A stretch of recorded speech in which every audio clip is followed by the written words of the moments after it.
नमस्कार। आज मैं फिर आपके सामने एक पुराने वीडियो का नए रूपांतर, एक पुराने विषय का बिल्कुल परिवर्तित रूप लेकर मैं आपके सामने प्रस्तुत हूं। यह संज्ञा से संबंधित है। संज्ञा का ही यह पार्ट 2 है। इसके पहले भी मैंने संज्ञा के ऊपर एक वीडियो बनाया है, लेकिन वह बहुत पहले का बना हुआ है। अब इस वीडियो में मैं उससे बिल्कुल अलग कुछ दिखाने वाला हूं, और अलग कुछ दिखाने वाला यह हूं कि संज्ञा के जो भेद हैं, जातिवाचक संज्ञा, व्यक्तिवाचक संज्ञा, भाववाचक संज्ञा, अब मैं आपको यह बताने वाला हूं कि इस संज्ञा में हम संज्ञा परिवर्तन कैसे करते हैं।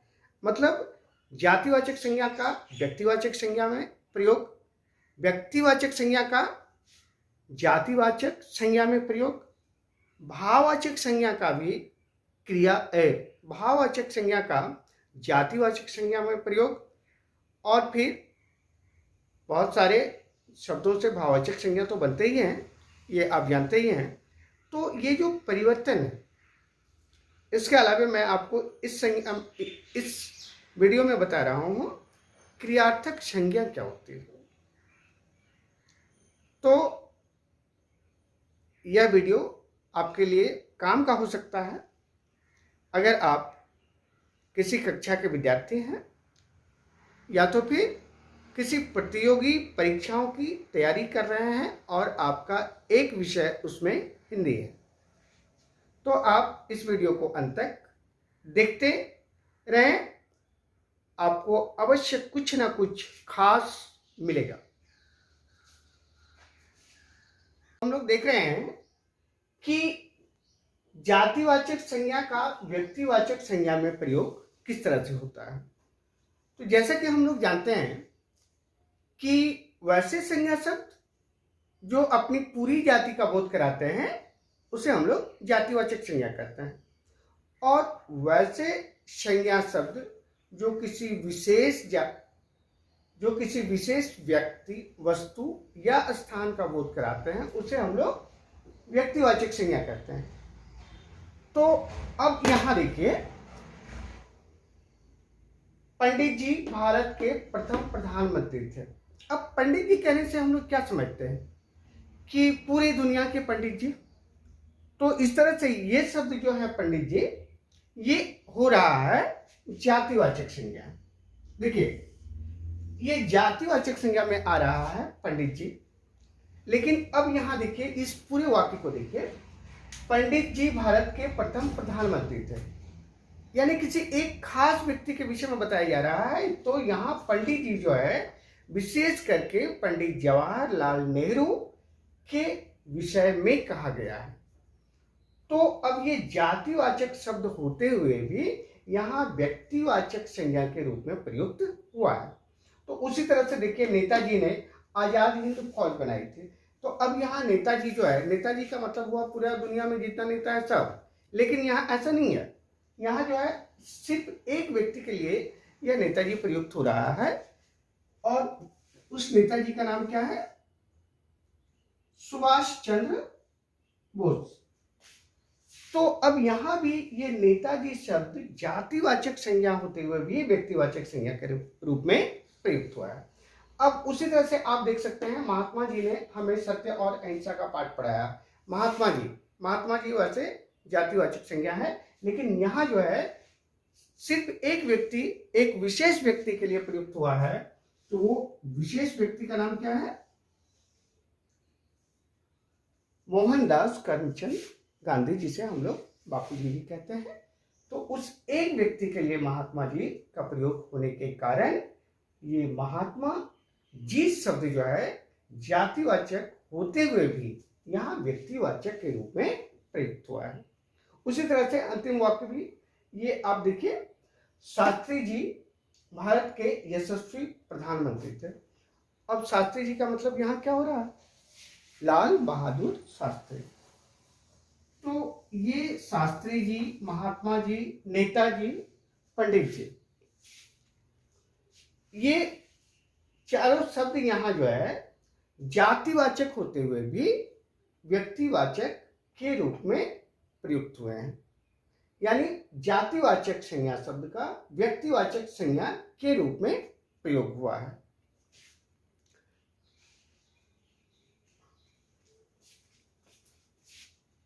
देखेंगे कि व्यक्तिवाचक संज्ञा का जातिवाचक संज्ञा में प्रयोग।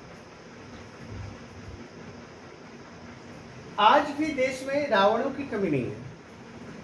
अब देखिए, रावण शब्द हम लोग जानते हैं कि यह जो शब्द है यह व्यक्तिवाचक संज्ञा है, लेकिन रावण का मतलब हम लोग क्या समझते हैं? रावण का मतलब हम लोग ये समझते हैं कि एक अत्याचारी राजा। तो अब क्या है कि आज भी देश में रावणों की कमी नहीं है, मतलब ऐसे लोगों की दुनिया में कमी नहीं है जो अत्याचारी हैं। कहने का मतलब दुनिया में जितने लोग अत्याचारी हैं उसके लिए प्रयुक्त होता है शब्द रावण। ठीक है, तो कहने का मतलब यहाँ रावण व्यक्तिवाचक संज्ञा होते हुए भी जातिवाचक संज्ञा के रूप में प्रयुक्त हो रहा है, क्योंकि ये पूरे जाति का बोध करा रहा है। अब जातिवाचक संज्ञा तो समझ ही रहे हैं कि वैसे संज्ञा शब्द जो पूरी जाति का बोध कराता है, जैसे लड़का बोलने से दुनिया में जितने लड़का है सबका बोध होता है, तो उसी तरह से अब रावण कहने से दुनिया में जितने अत्याचारी लोग हैं सबका बोध हो रहा है। तो यहाँ रावण व्यक्तिवाचक संज्ञा ना होकर जातिवाचक संज्ञा हो गया। अब ये देखिए जयचंद, ये जयचंदों के कारण ही देश पराधीन होता है। जयचंद का मतलब क्या होता है? जयचंद का मतलब होता है देश। जयचंद था कौन? आप इसके इतिहास को निकाल कर देखें, ये एक देशद्रोही था, इसके कारण जो है देश पराधीन हो गया था। तो अब ये जयचंद शब्द जो है व्यक्तिवाचक संज्ञा होते हुए भी जातिवाचक संज्ञा बन गया है, कारण अब जयचंद का मतलब ही हो गया है देशद्रोही। ठीक है, अब जितने हमारे देश में देशद्रोही होंगे, देशद्रोह का काम कर रहे हैं, वे सबके लिए हम जयचंद शब्द का प्रयोग करते हैं। तो जयचंद शब्द व्यक्तिवाचक संज्ञा होते हुए भी अब यहाँ जो प्रयुक्त हुआ है वह जातिवाचक के रूप में प्रयुक्त हुआ है। अब देखिए, हुआ तो विभीषण निकला। विभीषण का मतलब हम क्या समझते हैं? विभीषण मतलब धोखेबाज, जो अपनों को धोखा देता है, उसके लिए हम विभीषण शब्द का प्रयोग करते हैं। यानी विभीषण शब्द व्यक्तिवाचक संज्ञा होते हुए भी आज के डेट में क्या हुआ है, ये जातिवाचक संज्ञा में प्रयुक्त होता है। हमें सूरदास की सहायता करनी चाहिए। सूरदास का मतलब क्या हुआ? सूरदास एक बहुत बड़े जो है कवि थे। ठीक है, वे बहुत बड़े कृष्ण भक्त थे, लेकिन क्या है, वे अंधे थे। तो अब क्या है कि एक अंधे व्यक्ति के लिए सूरदास का हम सूरदास शब्द का प्रयोग करते हैं। जो भी अंधा होगा उसके लिए हम सूरदास का प्रयोग करते हैं। तो सूरदास एक व्यक्तिवाचक संज्ञा ना होकर आज के डेट में, आज की तारीख में यह बन गया है जातिवाचक संज्ञा। या तो फिर आप ये कहें कि सूरदास तो मान लीजिए किसी एक व्यक्ति के लिए जब हम प्रयोग करते हैं तो व्यक्तिवाचक है। अब यहाँ क्या है कि सूरदास की सहायता करनी चाहिए। अब ये वो जो वाक्य आप देख रहे हैं, सूरदास की सहायता करनी चाहिए, तो कहने का मतलब हमें अंधे व्यक्ति की सहायता करनी चाहिए। ठीक है, ये यहाँ कहना चाह रहा है। यानी जब सड़क हम पार करवाएं, तो अब क्या होता है कि मान लीजिए कोई सड़क पर जा रहा है तो अंधा व्यक्ति देखा, उसका लाठी पकड़ा और उसको पार करवा दिया, तो वही भाव यहाँ है सहायता करने में। तो अब आगे हम लोग देखते हैं कि भाववाचक संज्ञा का हम जातिवाचक में कैसे प्रयोग करें। ठीक है, इसके आगे और भी है। भाववाचक संज्ञा के आगे है क्रियार्थक संज्ञा भी है, तो आप बने रहिए। अब हम लोग देखेंगे कि भाववाचक संज्ञा से जातिवाचक संज्ञा मैंने एक ही शब्द का भाववाचक संज्ञा जो शब्द है उसका जातिवाचक संज्ञा में हम कैसे प्रयोग कर सकते हैं। देखिए, बुराई से घृणा करो, बुराई क्या शब्द है?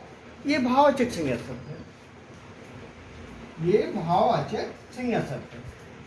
अब दूसरा वाक्य देखिए आप, उसमें इतनी बुराइयां हैं मैं सोच भी नहीं सकता। देखिए, यही है जातिवाचक संज्ञा। जब हम भाववाचक संज्ञा का बहुवचन रूप बना लेते हैं जब बहुवचन का प्रयोग करते हैं। जब तक वह एक वचन रहता है तब तक ये भाववाचक संज्ञा है, और अगर हम इसका बहुवचन रूप वाक्य में प्रयोग करते हैं तो यह जातिवाचक संज्ञा बन जाती है। तो किसी भी भाववाचक संज्ञा शब्द का प्रयोग यदि आप बहुवचन बनाकर करेंगे वाक्य में, तो वहाँ वह भाववाचक संज्ञा न रहकर वह जातिवाचक संज्ञा बन जाएगी। बस इतनी सी बात आपको याद रखनी है। अब देखिए, आप तो ये जानते ही हैं कि भाववाचक संज्ञा किस तरह से बनाई जाता है। अब ये देखिए क्या है, पशु। पशु जो है जातिवाचक संज्ञा शब्द है, इससे तो लगाकर पशु तो बना दिए। बहुत तरह के प्रत्यय लगाकर हम लोग जो है संज्ञा शब्दों का जो है जातिवाचक संज्ञा शब्दों का व्यक्तिवाचक संज्ञा, जातिवाचक संज्ञा से हम लोग भाववाचक संज्ञा बना देते हैं। उसी तरह से देखिए लंबा, ये विशेषण शब्द है, इससे हमने आई लगाकर जो है लंबाई बनाते हैं। तो उस पर आगे देखिए पढ़ना, तो हमने जो है इससे पढ़ाई शब्द बनाकर जो है इसका भाववाचक, इस तरह के भाववाचक संज्ञा आपको बहुत देखने को मिलेंगे। तो हम लोग इस पर विशेष चर्चा नहीं करेंगे। विशेष चर्चा का विषय जो है वो ये है, देखिए एक वाक्य है, अब कमरा बंद करो या अब ताला बंद करो। अब देखिए कमरा और ताला ये कौन सा संज्ञा है, जरा सोच कर बताइए। कमरा या ताला ये जातिवाचक संज्ञा है, ठीक है, मतलब ये संज्ञा शब्द है। अब इसको देखिए, अब पढ़ना बंद करो। ये पढ़ना क्या है? पढ़ना एक क्रिया है। पढ़ना क्या है? पढ़ना एक क्रिया शब्द है। अब देखिए कमरा बंद करो और पढ़ना बंद करो, ये जो क्रिया शब्द है पढ़ना, इसका भी जो प्रयोग हो रहा है वह बिल्कुल संज्ञा की तरह हो रहा है। और जब हम क्रिया शब्दों का प्रयोग भी जो है करते हैं संज्ञा शब्दों की तरह, तो हम कहते हैं इसे क्रिया नहीं, इसे हम क्रियार्थक संज्ञा कहते हैं।